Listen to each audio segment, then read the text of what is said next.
Dan di luar dugaan bahwa di sini ada jeruk yang katanya jeruk hampir sama dengan beras tagi. Nah, coba kita petik dulu ya. Bismillahirrahmanirrahim. Manis-manis.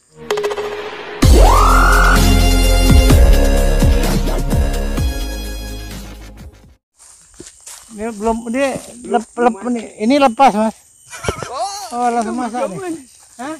Enggak apa-apa Pak, itu memang lagi kalau yang kayak gitu kena sengat ya. Makan jatuh dia. Kalau mau nyicip jangan yang ini, enggak asam ini Pak. Hah? Kalau langsung. Dulu kan awalnya juga ini kan kebun. Iya. Saya itu punya kebun sawit, tapi waktu itu harga sawit itu kan masih enggak normatif. Iya. Tapi saya pikir-pikir kan putaran uang sawit itu lambat.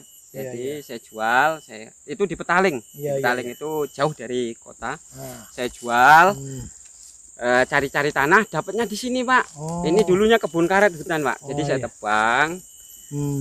Saya itu mau bikin yang ibaratnya kalau sawit itu 1 hektar penghasilannya 3 sampai 5 juta, pikiran saya kalau 1 hektar bisa berpenghasilan sampai 5 sampai 15. Habis itu ada penyerapan tenaga kerja, karena kalau sistem pertanian kayak gini kan padat karya ya Pak ya. Iya, Beda Pak. dengan kayak sawit Iya, gitu kan. iya. Kalau sawit orang bisa megang 5 sampai 10 hektar, kalau Iya. ini paling pegangannya cuma 4 hektar gitu.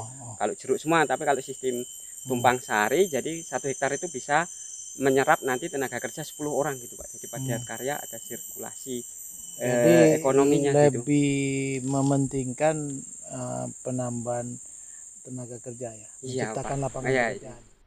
Varietas apa aja yang Mas Budidayakan ya, Pak ya. budidayakan.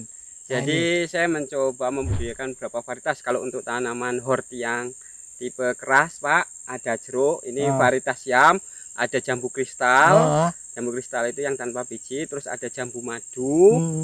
Itu asalnya dari Medan, maksudnya varietas asal Provinsi Sumatera Utara ya Pak ya. Terus ada jambu mayang punya Provinsi Jambi yang milik Kota Madya. Iya. Terus ada jambu citra yang dari Jawa. Iya. Terus ada jeruk dekopon yang asalnya dari Jepang. Nah, tapi kalau varietas itu sudah terdaftar di Kementerian Pertanian Indonesia, saya nggak tahu. Nah, terus horti yang lainnya itu kayak ada terong. Ada terong saya lihat tadi. Iya Pak, ada terong. Terus ada pisang. Ada pisang. Ada melon Pak, melon tapi baru pertumbuhan gitu, belum. Ada daun katu juga. Ada katu juga ya. Wah, ini jadi kan tumpang sari Pak. Ya, tumpang sari komplit terintegrasi. Iya benar. Ini kan selama ini kalau untuk jeruk Jambi kan dipasok dari Medan ya Pak ya. Iya. Dari Medan yang namanya beras tagi. Beras tagi. Ya.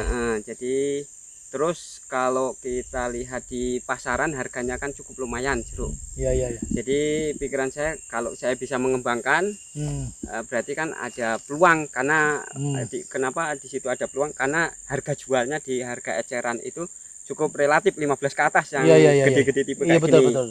Dan ini tuh jeruk ini seperti beras tagi rasanya seperti.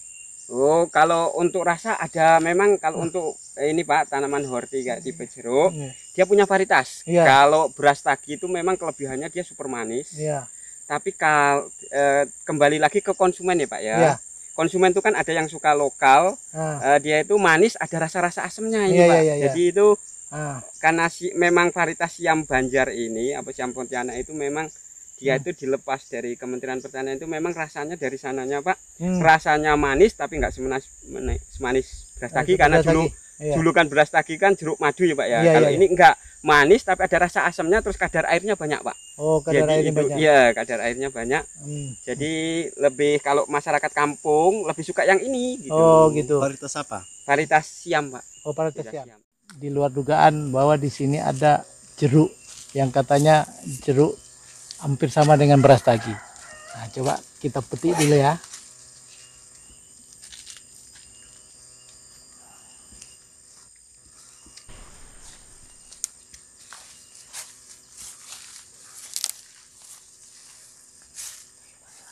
Bismillahirrahmanirrahim. Manis-manis. Yang memang betul kata Mas tadi. Manis, ada rasa asam, ada kadar asam. airnya banyak ya Pak Kadar ya. airnya banyak. Nah, kalau masyarakat kampung itu yang disukai Pak.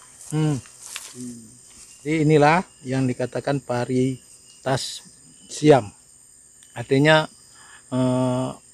pasar bangsa pasarnya ekonomi ke bawah, ekonomi menang ke bawah. Bisa dijangkau. Ya terjangkau. Kalau ini 10.000 1 hektar ini, satu bijinya, 1 kilonya. 1 kilonya, ini bisa hampir berproduksinya bisa 500 juta. Makanya beliau ini lebih mau menanam jeruk daripada karet atau sawit gitu. Ya, nah kita pindah lagi Mas ke varietas lainnya. Ah, Bisa nggak Pak Terong Pak?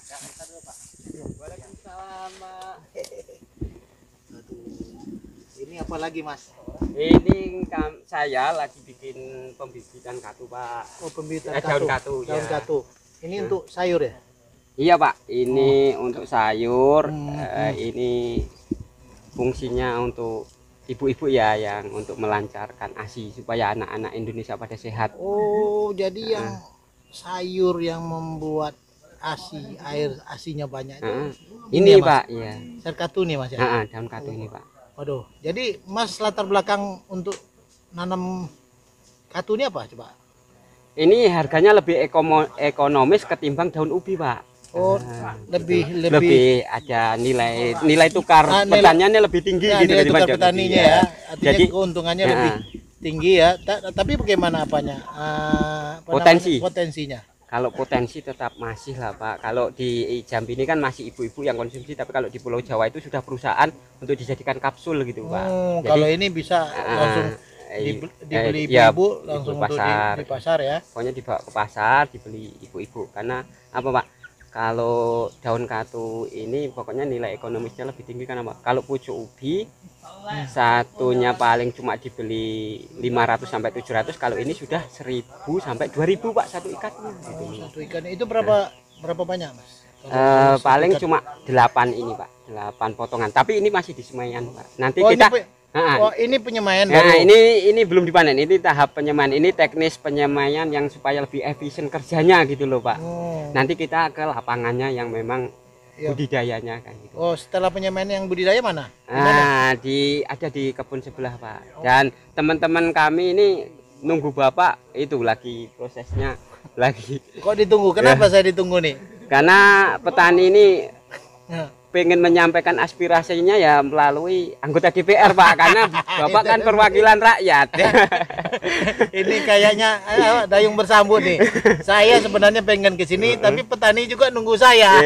Iya, Pak. Mana petani? Mana? Itu Pak. Itu nunggu Bapak itu para petani.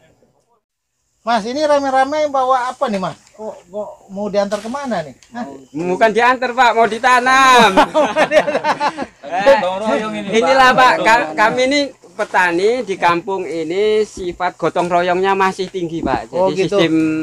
Kalau itu sistem kekeluargaannya masih tinggi Pak di kampung-kampung. Saya yang saya salut itu bisa semangatnya gitu. Kadang-kadang saya lihat ke tempat budidaya tuh cuma 1-2 orang. Ini pas kesini kok bisa rame-rame gini. Ini ilmunya kok bisa sama nih gimana nih Mas? Karena memang kompak Pak, petani semua. Oh, petani semua. Dan memang sama-sama pengen nanam katu nih, budidaya katu nih. Nah, coba saya pengen tahu seperti apa membudidayakannya. Ya.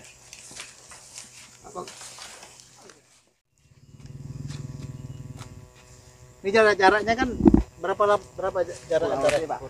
Kurang lebih lubang dari semen digituin Pak. Inilah yang katanya Indonesia ini tongkat aja dia Pak. Tongkat jadi kayu bener. Termasuk ya ini Pak. Ini kan kalau dipotong tongkat Pak ya. Begitu disemai tumbuh ditanam. Begitu hidup.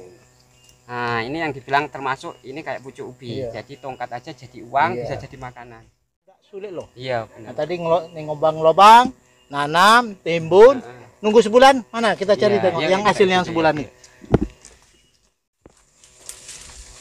Mas, ya Pak. Nah, jadi ini, udah sebulan disulap Mas.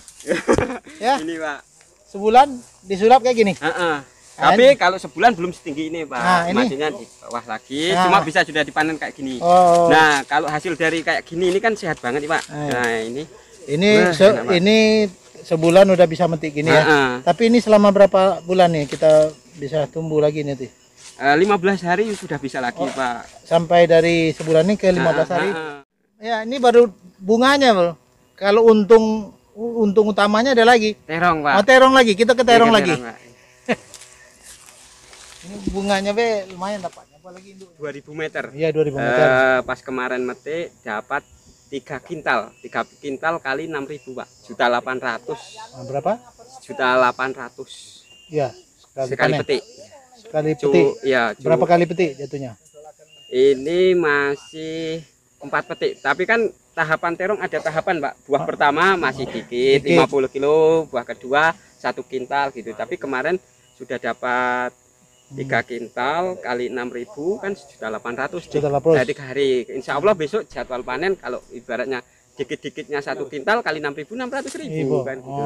Cuma makan tempat, makan lahan 20 tumbuk atau 2000 meter kan gitu. Jadi kalau masyarakat yang di kampung punya lahan nganggur, anaknya nggak punya pekerjaan kan bisa untuk bertani kan gitu. Kalaupun mereka nggak punya ilmu teknis budidaya bisa ke sini belajar kan gitu. Oh, itu yang paling pas. Saya mengajak juga. Jadi kita buat menarik, tapi kita juga nerima. Iya, Pak. Artinya memberi ilmu ke mereka. Kan gitu, Mas ya? Iya, Pak. Jadi 20 tumbuk ini bisa menghasilkan dengan waktu 2 bulan 10 hari. Itu kita bisa panen terong itu senilai tadi 1.800.000. Ya. 1.800.000 ya. Itu yang pertama, yang kedua lagi bisa naik lagi. Bisa naik, bisa turun karena kalau bertani rezekian ya. Ya gitu, Pak. Kalau naik alhamdulillah, kalau turun ya berarti rezeki kita masih segitu. Tapi kan Mas bilang, tapi maksudnya ada potensi gitu, Pak. Potensi, gitu. Makanya itu tinggal lagi yang di atas. Pertama saya kan tadi melihat jeruk ya, iya, Pak. Yang luasannya sekitar 30 tumbuk. 3.000 meter. 3.000 meter ya. Iya. Itu juga saya lihat tahun 2019 itu panen yang paling maksimal. Artinya Mas ini udah mencoba dari tahun ke tahun. Tahun 2019 itu jeruk varietas Siam, itu menghasilkan maksimal. Artinya memang itulah menjadi standar ke depan untuk budidaya jeruk varietas Siam ya, Mas. Iya, Pak. Yang kemudian saya juga ke sayur katu tadi ya. Iya, Pak. Bagaimana sayur katu itu pola tanamnya yang sangat mudah. Artinya bangsa Indonesia, tanah Indonesia ini kalau tongkat pun dilempar aja jadi duit, jadi makanan. Yang kemudian konsep itu diambil Mas juga. Katu tadi kan saya coba cucuk lubang, masukin, sebulan panen. Tapi Mas bilang itu penghasilan sampingan. Katu sampingan 1 hektar ya. Katu cuma dua tumbuh ya. 200 meter itu sampingan. Kita lihat lagi nih terong. Ini sekitar 20 tumbuk. 20 tumbuk 2.000 meter. 2.000 meter tadi menghasilkan 2 bulan lewat 10 hari itu 1,6 juta tadi. Bayangkan. Artinya maksudnya tahapan panen bisa naik, bisa turun. Tapi inilah kita standar lah. Rata-rata di harga terong 6.000. Nah, ini kan jadi catatan bagi kami, Mas, Pak. Yang bagaimana bisa menstabilkan harga. Bagaimana kita menjaga produk dari luar, produk kita dulu laku, baru produk dari provinsi lain kan. Nah, inilah mungkin tugas-tugas stakeholder pemerintah untuk supaya memberi semangat para petani. Ya, para masyarakat dan akan berlomba-lomba nanti akan meniru seperti sosok Mas ini gitu loh. 1 hektar punya varietas tumbuhan hortikultura yang bermacam-macam. Jadi saya yakin Mas ini semangat terus, dan saya yakin ke suatu saat Mas memang menjadi ya jutawan lah. Amin. Di petani bermacam-macam tadi.